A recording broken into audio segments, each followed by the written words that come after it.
नमस्कार, आपके साथ हूं मैं राजीव शर्मा और आप देख रहे हैं खास पेशकश किस्सा कुर्सी का। मध्य प्रदेश की बात करें, जहां पर विधानसभा चुनाव के लिए प्रधानमंत्री मोदी ने आज हुंकार भरी। मध्य प्रदेश के दौरे पर प्रधानमंत्री मोदी ने बीना में आज बीना रिफाइनरी में पेट्रोकेमिकल कॉम्प्लेक्स और राज्य भर में 10 नई औद्योगिक परियोजनाओं सहित 50,700 करोड़ रुपए से अधिक की परियोजनाओं का शिलान्यास किया। प्रधानमंत्री मोदी ने बीना की जनसभा को संबोधित करते हुए इंडिया गठबंधन पर जमकर निशाना साधा।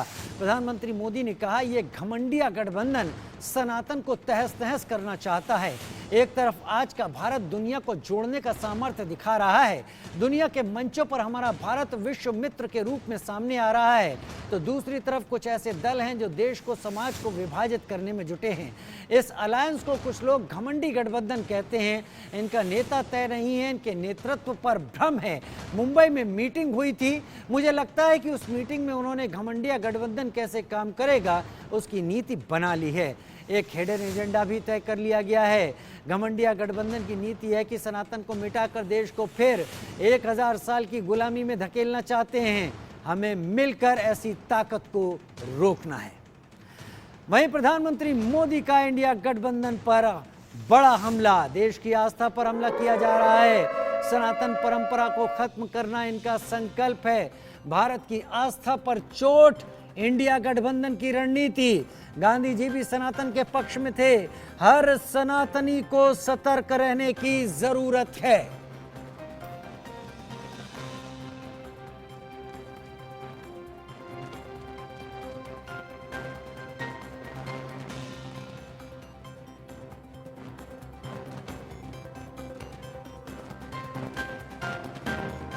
इंडी अलायंस की नीति है, एक घमंडिया गठबंधन की नीति है, भारत की संस्कृति पर हमला करने की। इंडी अलायंस का निर्णय है, भारतीयों की आस्था पर हमला करो। इंडी अलायंस घमंडिया गठबंधन की नीयत है, भारत को जिस विचारों ने, जिस संस्कारों ने, जिस परंपराओं ने हजारों वर्ष से जोड़ा है, उसे तबाह कर दो। जिस सनातन से प्रेरित होकर देवी अहल्याबाई होलकर ने देश के कोने कोने में सामाजिक कार्य किए, नारी उत्थान का अभियान चलाया, देश की आस्था की रक्षा की, ये घमंडिया गठबंधन, ये इंडी अलायंस उस सनातन संस्कारों को, परंपरा को समाप्त करने का संकल्प लेकर के आए हैं। मुझे लगता है उस मीटिंग में उन्होंने आगे एक घमंडिया गठबंधन कैसे काम करेगा उसकी नीति और रणनीति बना दी है। उन्होंने अपना एक हिडन एजेंडा भी तय कर लिया है। और ये नीति रणनीति क्या है? ये इंडी अलायंस की नीति है, एक घमंडिया गठबंधन की नीति है, भारत की संस्कृति पर हमला करने की। चेतन सेठ मेरे साथ भोपाल से ज्यादा जानकारी के साथ लाइव इस वक्त जुड़ रहे हैं। चेतन, प्रधानमंत्री नरेंद्र मोदी ने इंडी अलायंस को लेकर सीधा हमला किया। उन्होंने इसे घमंडिया गठबंधन की संज्ञा दी और ये कहा कि इनकी कोशिश अब साफ सामने आने लगी है। ये सनातन को समाप्त करने की कोशिश पर आगे बढ़ रहे हैं और इसी तरीके से प्रधानमंत्री हमला करते रहे। प्रधानमंत्री ने 50,000 करोड़ की सौगात तो दी, लेकिन जनता को चेताया कि सामने जो गठबंधन आ रहा है वो किस सोच से आ रहा है। चेतन, बिल्कुल, देखिए, राजनीति के लिहाज से जिस तरीके से सनातन की बात की जा रही है और उदय निधि के जिस तरीके से जो बयान आया था उस बयान ने पूरे देश में खलबली मचा दी है। जिस तरीके से आज प्रधानमंत्री पहुंचे तो उनके साथ साथ विकास कार्यों की तो मध्य प्रदेश को सौगात दी, लेकिन सबसे ज्यादा बात उनने सनातन की बात की, इंडिया अलायंस को लेकर बात की। उनने बार बार इस बात को नाम लिया गया कि जिस तरीके से इनकी बैठक हुई, उस बैठक में रणनीति बनी तो सनातन पर हमला कैसे किया जाए। उनने स्वामी विवेकानंद का भी जिक्र किया, रानी अहिल्याबाई का भी उन्होंने जिक्र किया और महात्मा गांधी का भी उन्होंने जिक्र किया कि तमाम लोग हैं, महासंत हैं, महापुरुष हैं जो हमेशा सनातन के लिए लड़ते रहे। महात्मा गांधी ने जब अंतिम सांस ली थी तो उनने भी हे राम की बात कही थी। तो प्रधानमंत्री ने सनातन की बात को लेकर पूरे आज मध्य प्रदेश में तय कर दिया। जनता को संबोधित करते हुए लगभग 1.25 लाख लोग प्रधानमंत्री को सुन रहे थे। उनने इस बात को बता दिया कि किस तरीके से गठबंधन नहीं है, ठकबंधन है और ठकबंधन भारतीय संस्कृति, सनातन की संस्कृति खत्म करने का काम कर रहा है। जिस तरीके से इनकी बैठकें हो रही हैं और बैठकों में भी यही रणनीति बन रही है कि सनातन को कैसे खत्म किया जाए। तो प्रधानमंत्री ने विपक्ष पे और गठबंधन पे लगातार हमला बोल रहे हैं। चेतन, इसके साथ प्रधानमंत्री ने मध्य प्रदेश को एक बड़ी सौगात भी दी है। बीना रिफाइनरी को साथ लेकर 50,000 करोड़ से ज्यादा की सौगात दी है।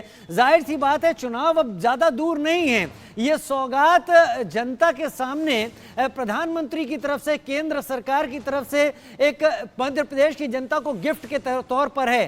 क्या क्या वो खास बातें हैं इस सौगात में?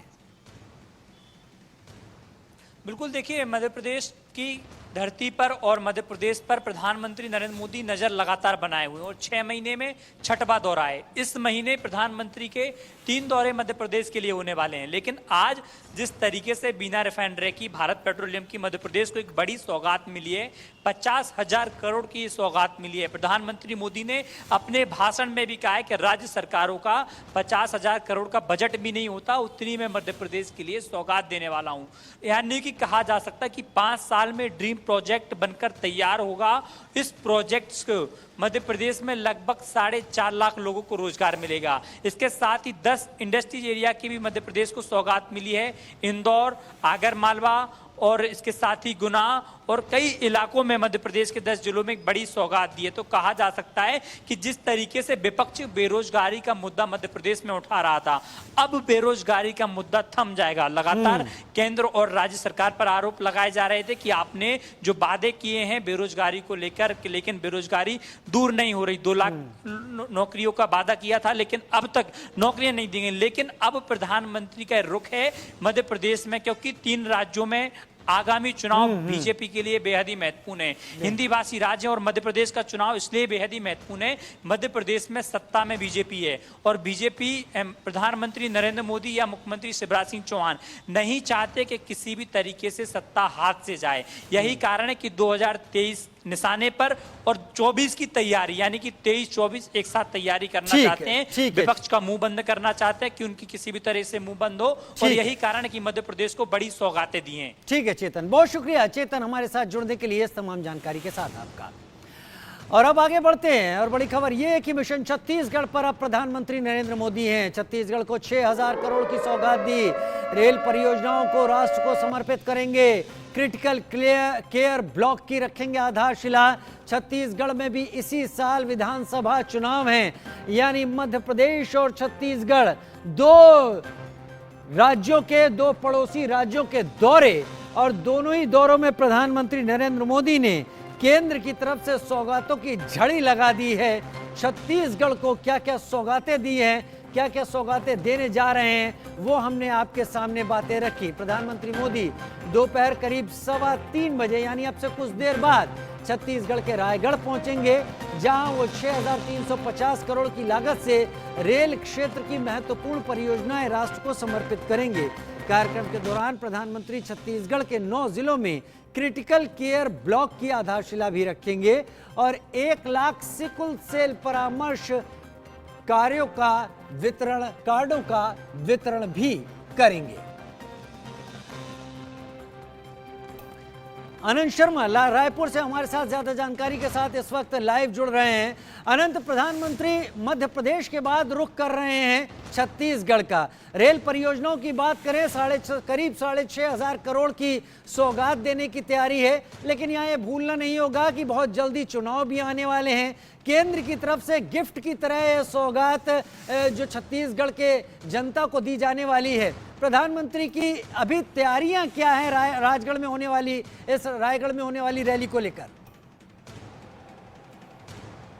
बिल्कुल, देखिए आपने बिल्कुल सही कहा कि मध्य प्रदेश के बाद जो अगला दौरा होगा वो छत्तीसगढ़ का होगा। पहले प्रधानमंत्री जो मोदी थे वो 2:15 में जो है उनकी जो विमान है वो रायगढ़ पहुंचने वाली थी, लेकिन मौसम खराब होने की वजह से जो है उनके कार्यक्रम में थोड़ी डिले हुई है। और वहीं अगर बात की जाए प्रधानमंत्री मोदी के दौरे को लेकर, तो छत्तीसगढ़ में 70 दिनों के बाद प्रधानमंत्री मोदी दूसरी बार जो है छत्तीसगढ़ पहुंच रहे हैं। चुनावी साल है और लगातार देखिए भारतीय जनता पार्टी की ओर से जितने केंद्रीय नेता हैं वो छत्तीसगढ़ पहुंचते रहते हैं। कभी नरेंद्र मोदी 70 दिन पहले खुद नरेंद्र मोदी पहुंचे हुए थे। और वहीं अगर केंद्रीय नेताओं की बात की जाए, गृह मंत्री की बात की जाए, तो सभी का लगातार जो दौरा है वो प्रदेश में बनता दिखता रहता है।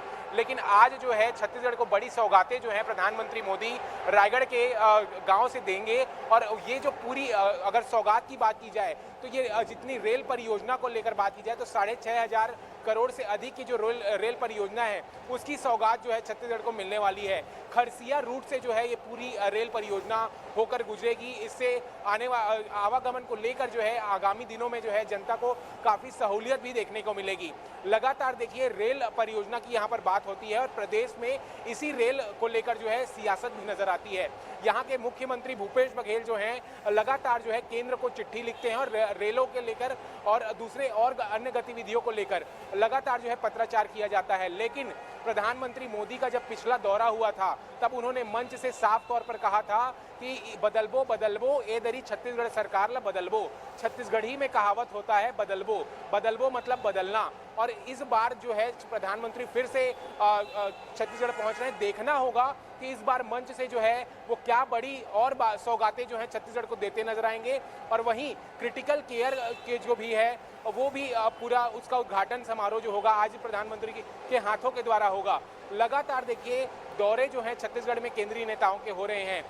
खुद गृह मंत्री अमित शाह ने जो है छत्तीसगढ़ की कमान थाम ली है। और वहीं अगर सियासी समीकरणों की बात की जाए तो 2018 से पहले यहाँ पर 15 साल तक जो है भारतीय जनता पार्टी की सरकार रही थी, लेकिन 2018 में जो है करारी हार होती है। और वहीं आज रायगढ़ दौरा है। रायगढ़ दौरे को ऐसा समझा जा सकता है कि बिलासपुर संभाग के जो 28 सीट हैं उस पे भारतीय जनता पार्टी का कहीं ना कहीं फोकस होगा। जब आज प्रधानमंत्री नरेंद्र मोदी मंच से संबोधित करेंगे तब इन्हीं संभागों को जो है अपनी ओर जो है आकर्षण करने का कोशिश जो है भारतीय जनता पार्टी वहां पे दिखेगा।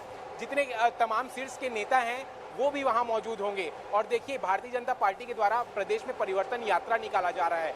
इस परिवर्तन यात्रा में भी जो है प्रधानमंत्री नरेंद्र मोदी शामिल होंगे, ऐसे संकेत मिलते नजर आ रहे हैं। तो आज इन सभी चीजों को लेकर जो है यहाँ के प्रदेश के शीर्ष के नेताओं के साथ जो है बैठक हो सकती है और आगे जो आगामी रणनीति है चुनाव को लेकर उस पर भी जो है बातचीत हो सकती है। और वहीं अगर बात की जाए कांग्रेस पार्टी की तो लगातार जो है कांग्रेस पार्टी केंद्र के ऊपर कहीं ना कहीं निशाना साधती नजर आती है कि कभी जीएसटी की राशि को लेकर, कहीं अन्य तमाम तरीके के राशियों को लेकर। लेकिन आज जब बड़ी घोषणाएं जो हैं प्रधानमंत्री मोदी करने जा रहे हैं तो जरूरी है, इससे समझा जा सकता है कि आगामी चुनाव 2023 और 24 पर पूरा फोकस जो है वो भारतीय जनता पार्टी का है। भारतीय जनता पार्टी यही चाहेगी कि आने वाले जो चुनाव होंगे उसमें अगर 11 सीटों की बात की जाए लोकसभा सीटों की, तो वो सीट जो है भारतीय जनता पार्टी कहीं ना कहीं नहीं खोना चाहती है। और जो सरकार 15 साल तक यहाँ पर राज की थी उसी सरकार को जो है पूर्ण बहुमत के साथ फिर से जो है कोशिश की जा रही है कि लाया जाए। ठीक है, बड़ी उम्मीदों के साथ बीजेपी के कार्यकर्ता प्रधानमंत्री नरेंद्र मोदी के